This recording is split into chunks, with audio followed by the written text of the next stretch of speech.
Tornare all'origine significa collassare il nucleo della realtà e così spazio e tempo si piegano come in un buco nero.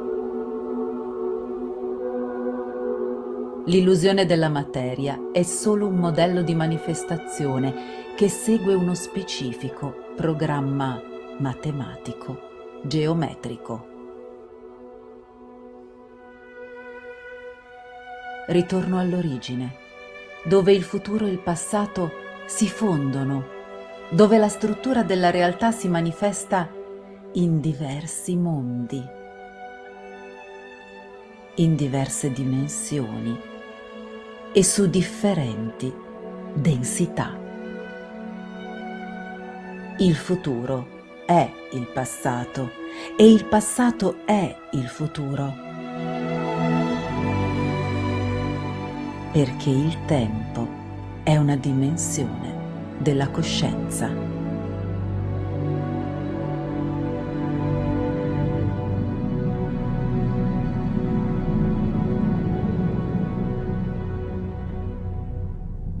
Ritorno all'origine.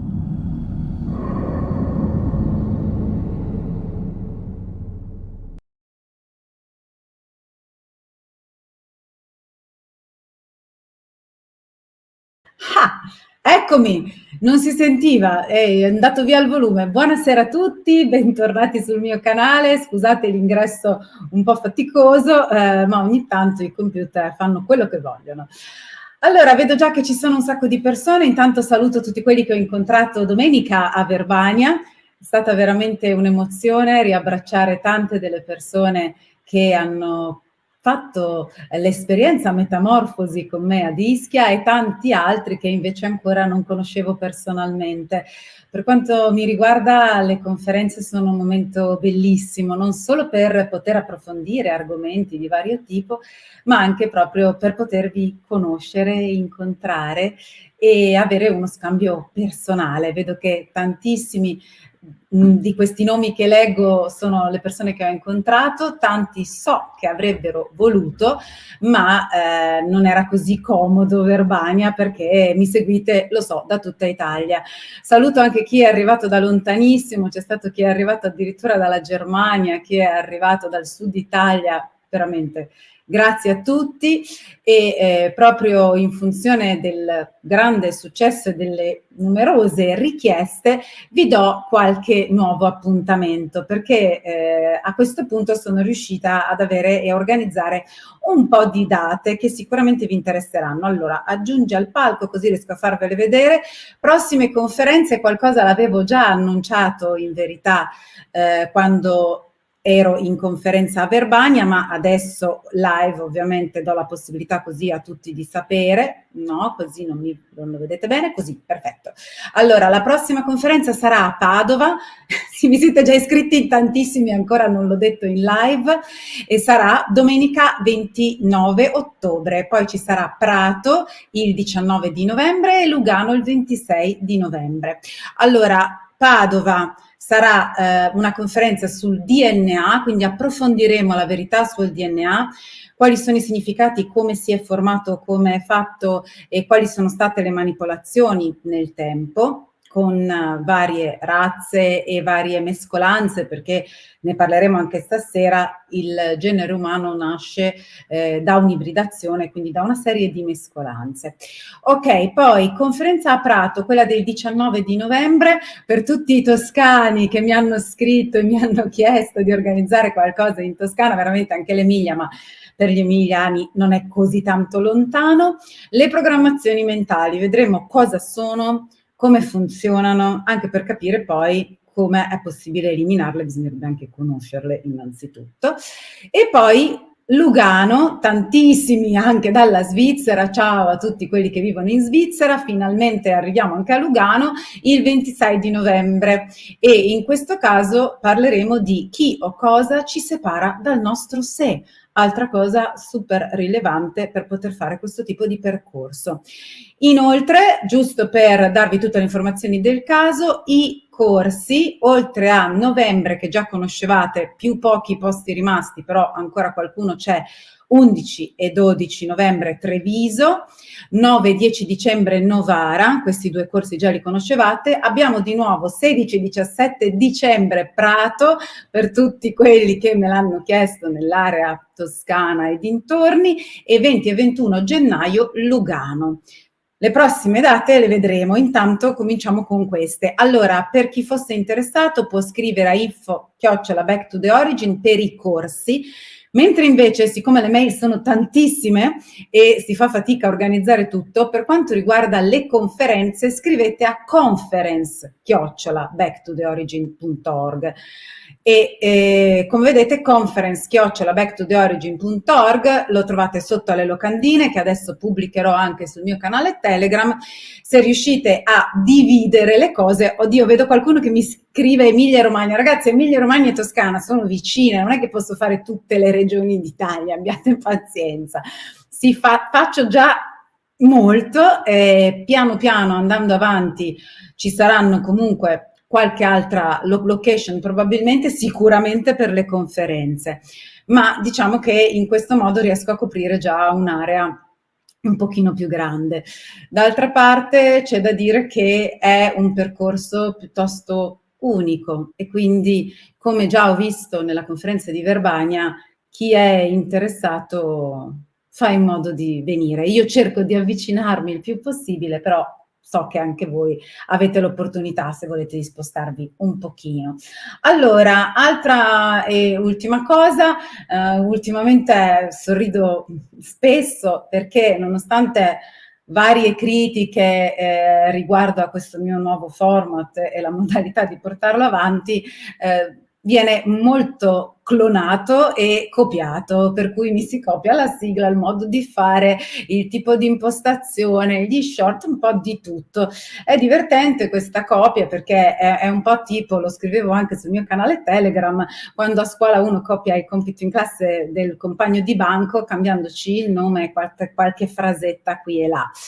Ho deciso comunque di dichiararla questa cosa proprio perché in un nuovo percorso che ho voluto iniziare e un passaggio di metamorfosi interiore, nel momento in cui uno realmente riprende consapevolezza della propria identità, del proprio sé e si riconnette, quello che accade è che non ha più alcun problema a dichiarare la verità e a prendere delle posizioni limpide. Perché vi dico questo? Perché io sono sicura che tantissimi di voi hanno delle difficoltà in questo senso. Perché delle difficoltà?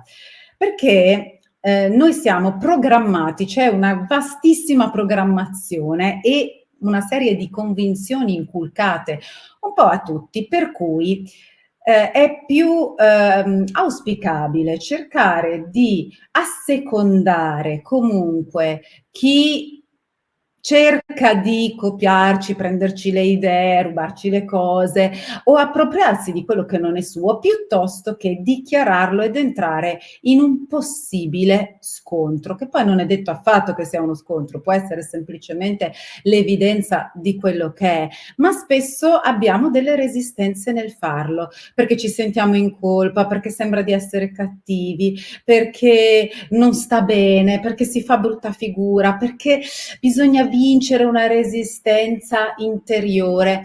È un po' come se noi fossimo addestrati a offrire il caffè ai ladri che vengono in casa a rubare.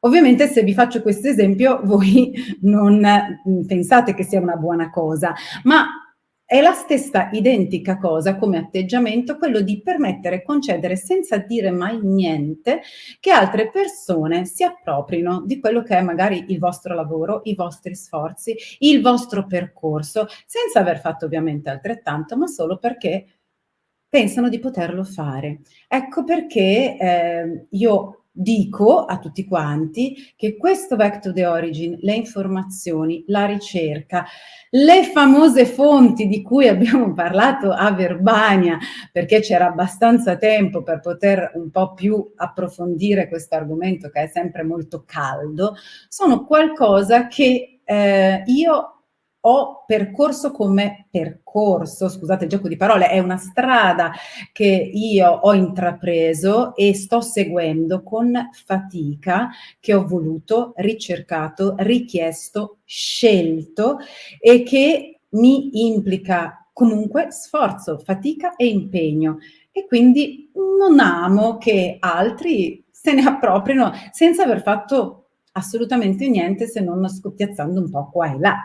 Ecco perché mi ritrovo a specificarlo e dichiararlo. Detto questo, vedo che qualcuno mi saluta, quindi sta arrivando adesso. Buonasera, abbiamo già fatto 10 minuti, quindi è ora di iniziare.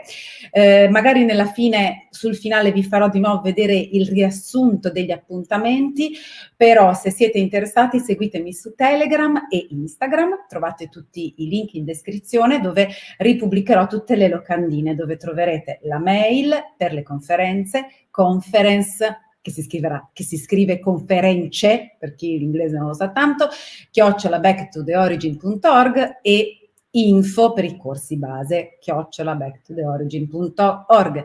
Alla fine vi faccio vedere le locandine. Allora, parliamo oggi di un discorso abbastanza lungo e complicato, che però interessa a tutti perché è la nostra storia, è la storia della razza umana. La storia della razza umana è lunga, complessa e per evitare di confondervi troppo la mente, la dividerò in parti. Quindi oggi si chiama 1 l'appuntamento, la live di questa sera, cioè Progetto Uomo 1, proprio perché splitterò tutta questa storia in pezzettini in modo da renderla un pochino più fruibile. Stiamo parlando di una razza che inizialmente è stata chiamata razza umana angelica e su questa roba degli angeli poi faremo degli approfondimenti, delle live apposta. Sappiate comunque che ci sono molte razze e molte razze che hanno aspetti parzialmente di animali, quindi degli ibridi di molti tipi, alcuni anche con delle ali, da cui poi noi pensiamo all'angelo alato, eccetera, eccetera. L'esperimento che riguardava il progetto, perché oltre ad essere un esperimento era proprio un progetto, che riguardava questa razza umana angelica, si chiamava Turaneusiam, ne abbiamo parlato diverse volte, e inizialmente risale a 560 milioni di anni fa.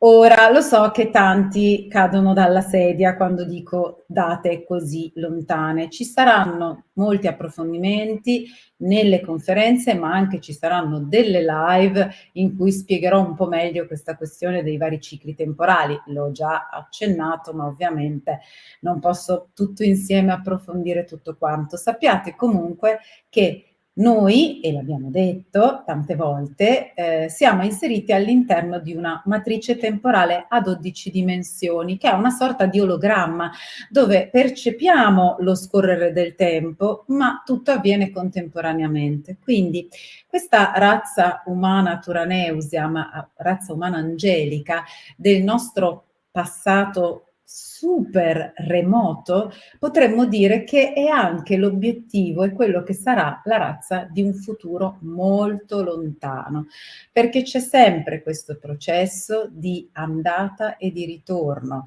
di reificazione, di discesa nella materia, in una materia sempre più fisica, sempre più solida, dove la frequenza vibratoria è sempre più bassa e abbiamo visto che ci sono non solo 15 dimensioni, ma anche 5 densità.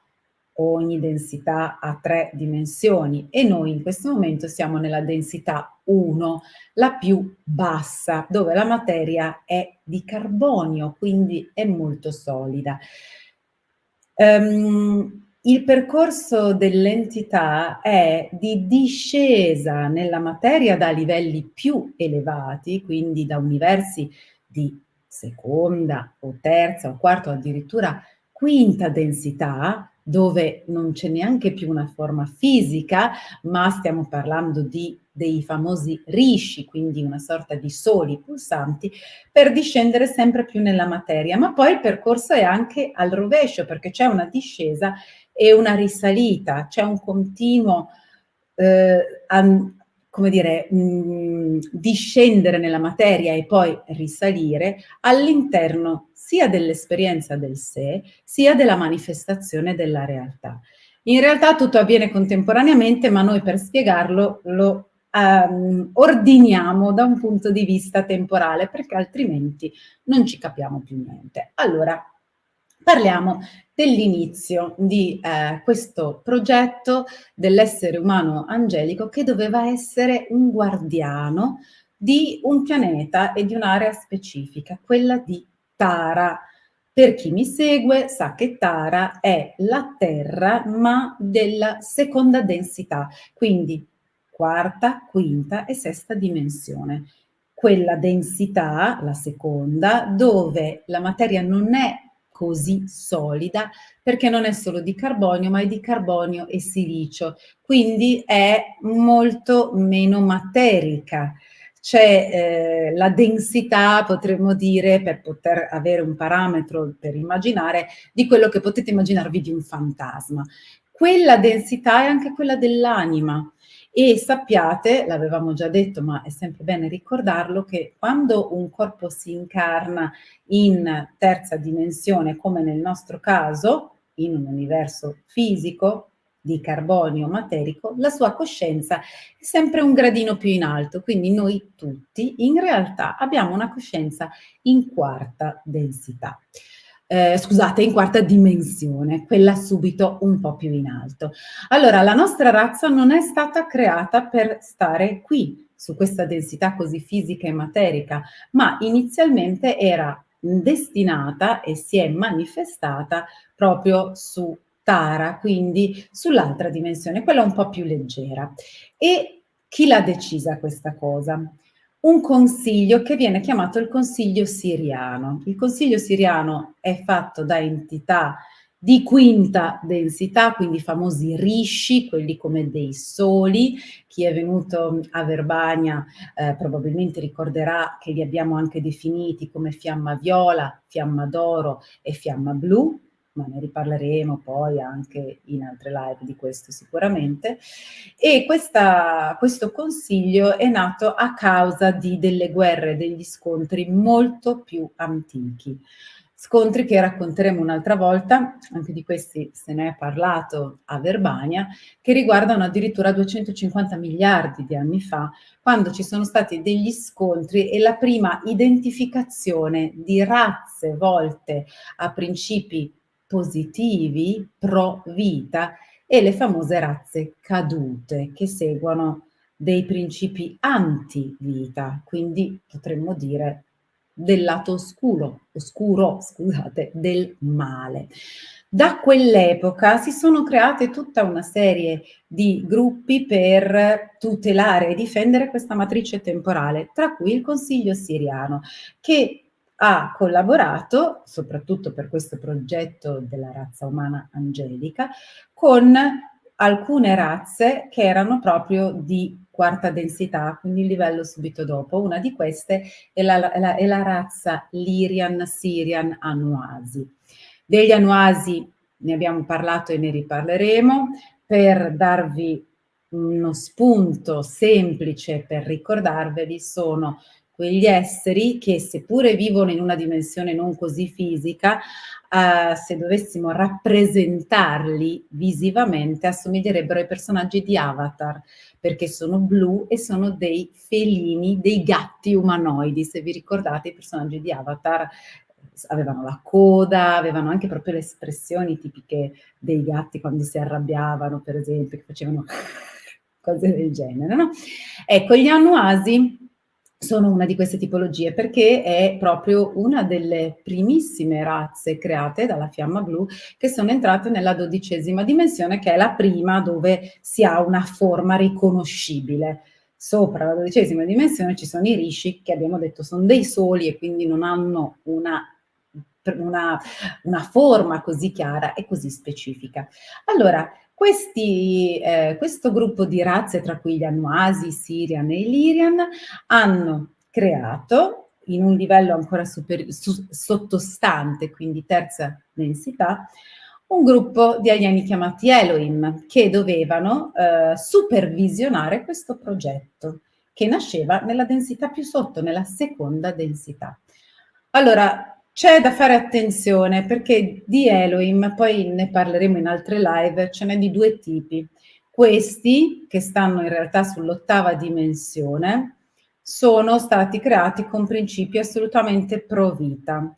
Ma in realtà ci sono altri Elohim che arrivano da una dimensione superiore, dalla undicesima, e che nascono da un mix, vengono definiti Anu Elohim, che sono i creatori degli Anunnaki, e questi hanno fatto un sacco di danni e sono sempre stati dichiaratamente, deliberatamente e senza nessun dubbio anti-vita, quindi negativi.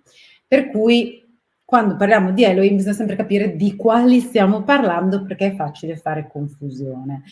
Le nostre narrazioni, i nostri libri sacri, eccetera, hanno mescolato molte di queste storie, creando spesso delle narrative ibride che hanno un pezzo di vero relativo a una storia e un pezzo relativo a quell'altra. Ovviamente, soprattutto per quanto riguarda Genesi, sulle date c'è da mettersi le mani nei capelli perché secondo la Genesi tutto è stato creato 4.000 anni avanti Cristo, quindi circa 6.000 anni fa.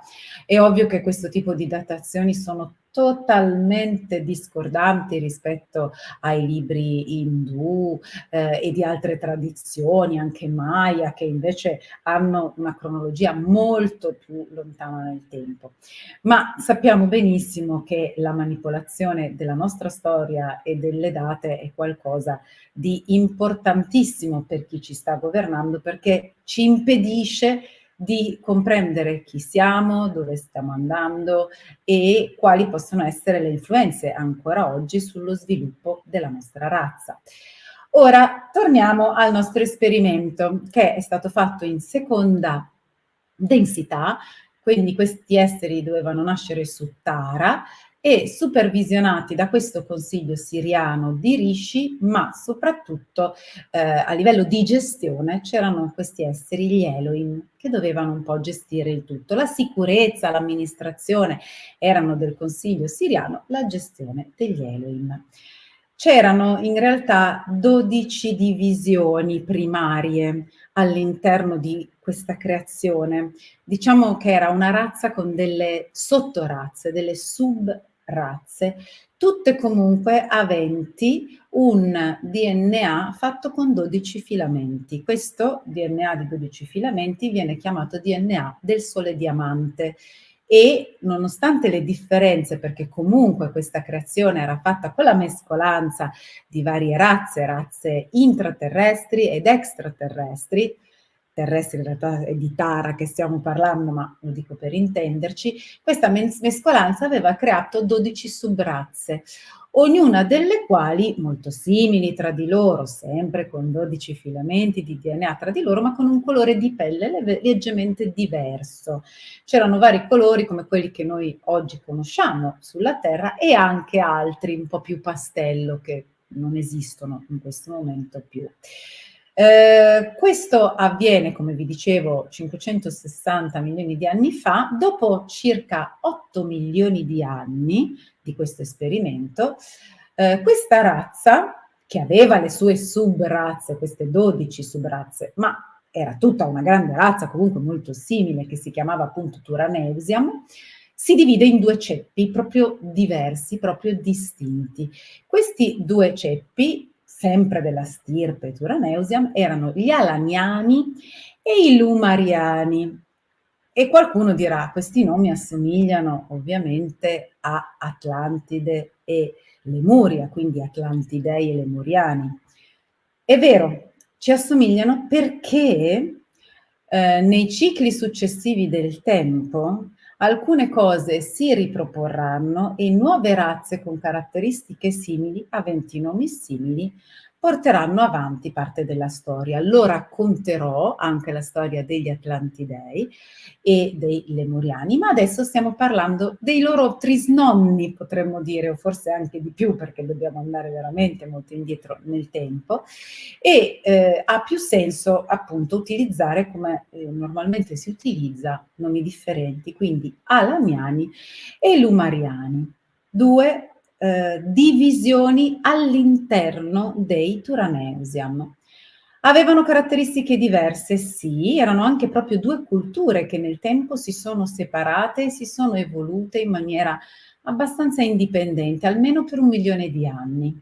Abitavano entrambe inizialmente su una zona di Tara che era pressoché deserta, non era così tanto popolata, che veniva chiamata Eden, da cui Eden. E vivevano non tanto in armonia perché avendo caratteristiche differenti hanno cominciato ad entrare in scontro o potremmo dire in competizione.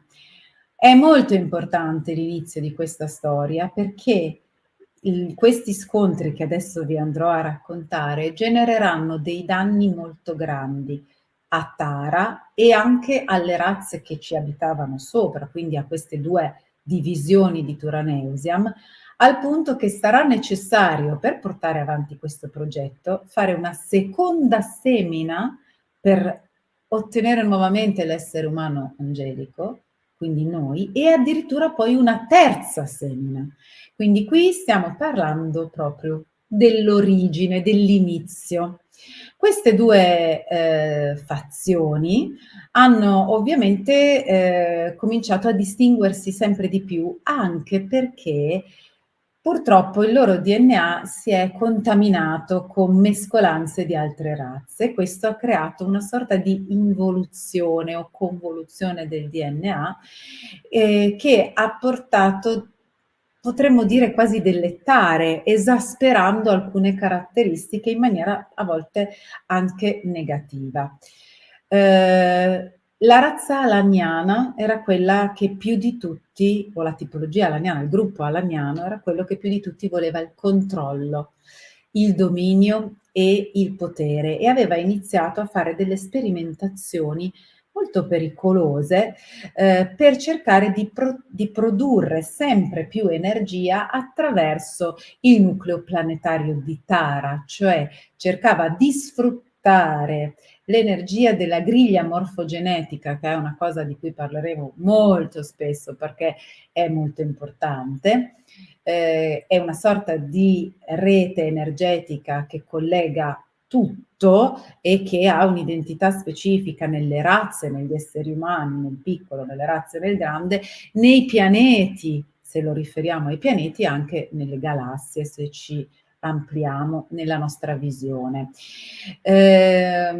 Gli alaniani hanno cercato in ogni modo di sopraffare, anche attraverso l'utilizzo di questa forte energia, i lumariani, che erano tendenzialmente più passivi, anche più pacifici e più legati a un discorso di spiritualità, anche di chiaroveggenza. Infatti, quasi, non dico da subito, ma da un certo punto in poi, i lumariani si sono resi conto attraverso i chiaroveggenti del loro pianeta, del loro popolo, scusate, che c'era un enorme rischio di catastrofe se non fossero riusciti a fermare le sperimentazioni degli alaniani. E proprio per questo chiedono aiuto a questo consiglio siriano, che era quello che inizialmente, fatto da Rishi, aveva dato inizio alla sperimentazione, e hanno chiesto aiuto anche agli Elohim che avevano supervisionato il tutto. Ma nonostante questo non sono riusciti ad ottenere granché, anche se il Consiglio siriano li ha agevolati nel creare un gruppo chiamato Consiglio di Mu, che fosse in grado di arginare o tentare di arginare o di gestire la situazione.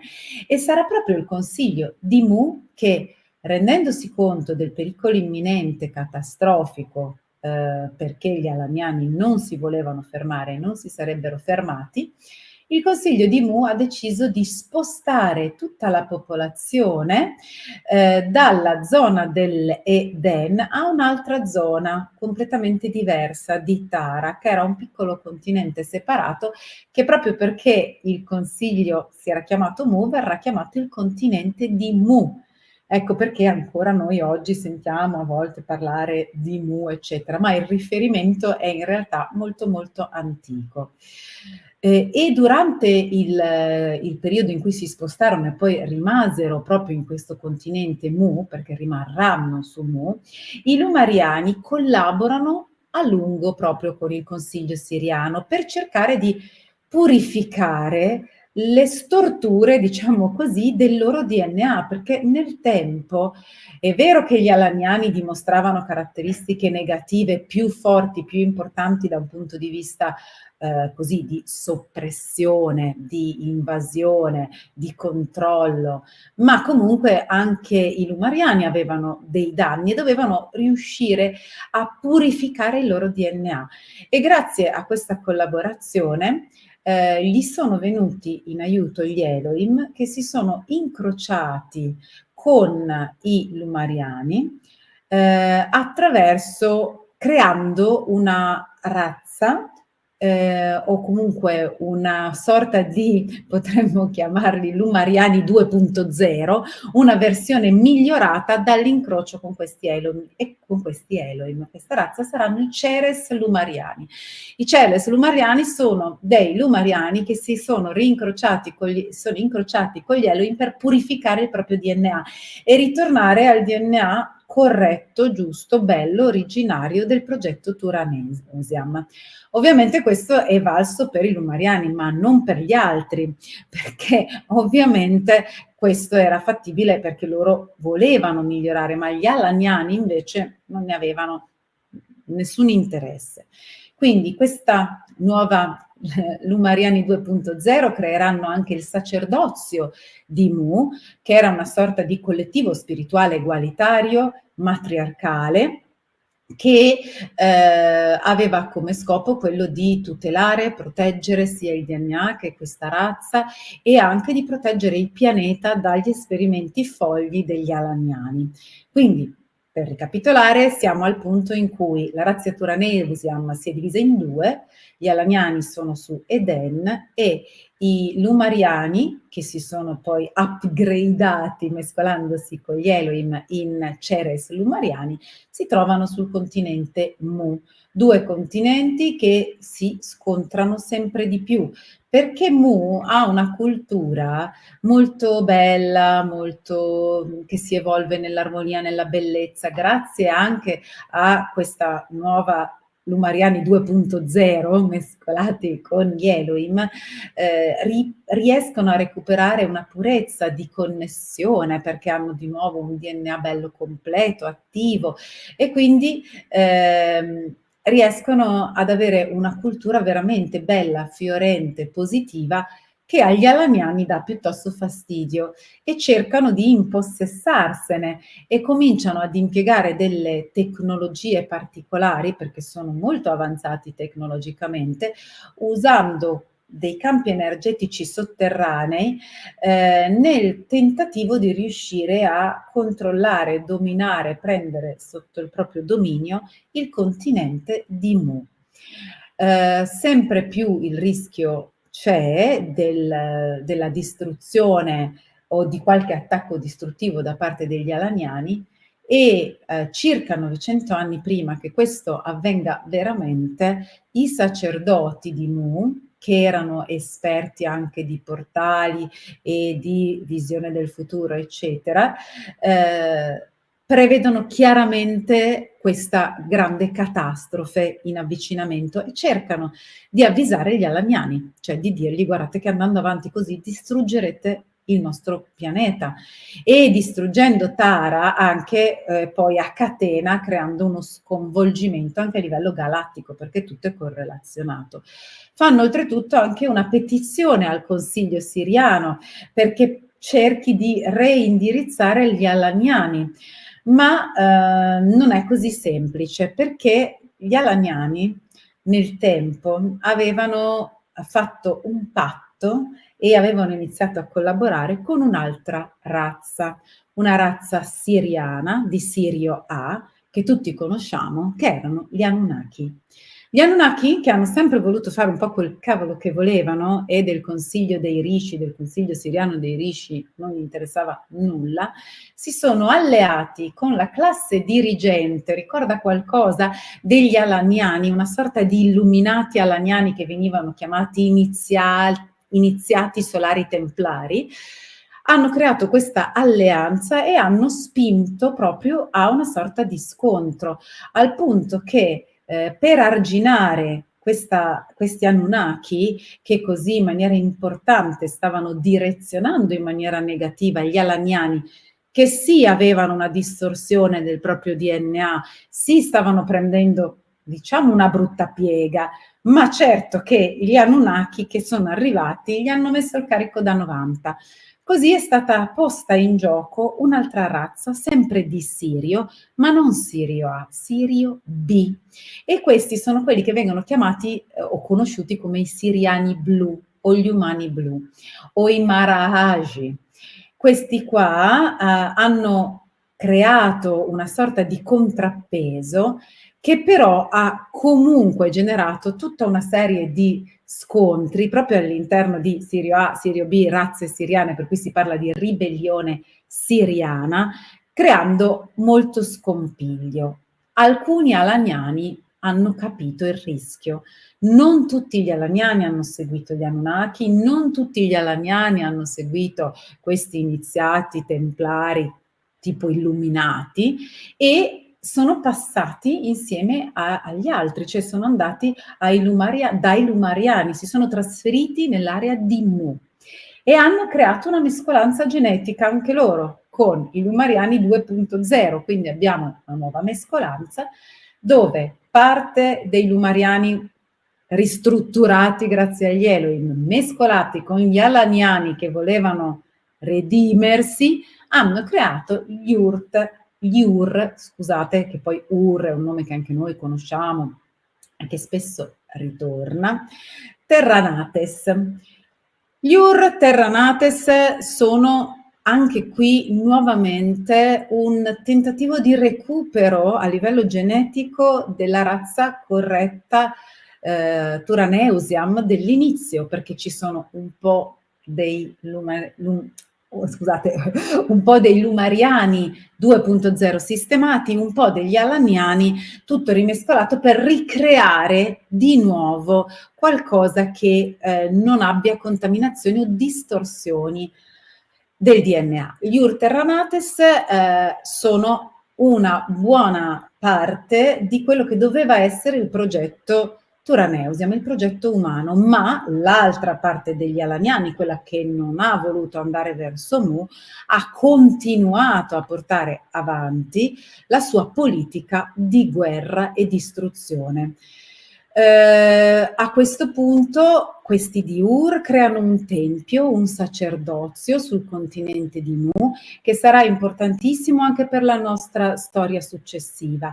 E si sono i sacerdoti di Ur opposti in maniera veramente forte agli Anunnaki e agli Alaniani, quelli che seguivano i propri illuminati, diciamo, i sacerdoti templari. Non sono riusciti a fermarli comunque perché avevano degli strumenti tecnologici e l'utilizzo di alcuni cristalli molto potenti che arrivavano da Sirio B e le capacità di interagire con la griglia morfogenetica di Tara hanno generato prima una serie di guerre all'interno di Taran, le guerre di Taran vengono chiamate, e siamo intorno a 550 milioni di anni fa, e dopo una reale catastrofe, una distruzione che ha portato la porzione della griglia energetica che contiene il pianeta Taran a frammentarsi, a spezzarsi e a staccarsi, proprio un pezzo si è staccato dalla griglia morfogenetica del pianeta. Con lei anche il danno ha avuto ripercussioni ovviamente sulle razze lì presenti, quindi su quelle entità che si sono trovate staccate dalla griglia morfogenetica anche della propria razza e anche sul loro DNA, che ha avuto dei danni incredibili, stracciando, sfaldando e distruggendo parecchi filamenti di DNA. E questo ovviamente è stato un cataclisma 550 milioni di anni fa, poi ci sono state altre cose, ne parleremo, che ha generato il primo grandissimo danno. Cosa faranno il Consiglio siriano, i guardiani, i maestri ascesi, i rishi, quelli che avevano a cuore questo progetto? Come si farà a cercare di salvare anche queste anime che sono rimaste staccate dalla griglia morfogenetica e sono praticamente diventate anime vaganti, perdute, senza riuscire più a recuperare un aggancio per poter ritrovare un percorso eventualmente di riconnessione alla sorgente. Proprio uno sfascio. Cosa è successo dopo e soprattutto quali sono state le ripercussioni non solo sull'universo di seconda densità su Tara, ma vedremo anche sul nostro universo, perché quello di prima densità avrà tutto un effetto a catena importante. Di questo ne parleremo la prossima settimana, proprio perché, come vi dicevo, voglio cercare di fare delle puntate contenute in maniera da permettervi di seguire meglio. Per cui per questa sera la storia del progetto Uomo finisce qui e la riprenderemo, perché c'è ancora tantissimo da dire, la prossima settimana. Nel frattempo vi ricordo gli appuntamenti per chi fosse interessato. Adesso vediamo se riesco a condividere con voi. Ecco, c'è... No, non riesco a condividere con voi, sì che ci riesco, eccolo qua. Abbiamo prossimamente una conferenza a Padova che si chiama La verità sul DNA, una conferenza a Prato, quella di Padova 29 ottobre, quella di Prato 19 di novembre.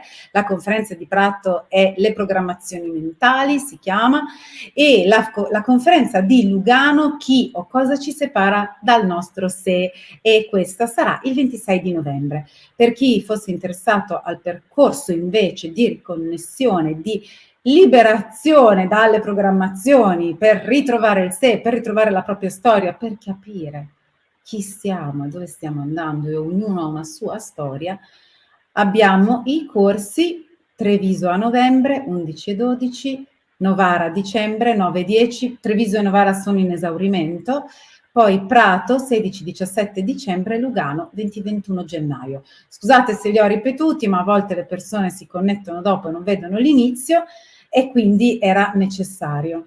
Io abbraccio tutti quelli che ho incontrato e tutti quelli che incontrerò nelle prossime conferenze, nei prossimi seminari, perché è giunto il momento di vivere la realtà in maniera diversa, più consapevole, prendersi la responsabilità di scegliere, di conoscere, di sapere e di rendersi coerenti con quello che vogliamo, liberandoci da tutto quello che ci impedisce di essere chi realmente siamo, la migliore rappresentazione di noi stessi, la migliore manifestazione di noi.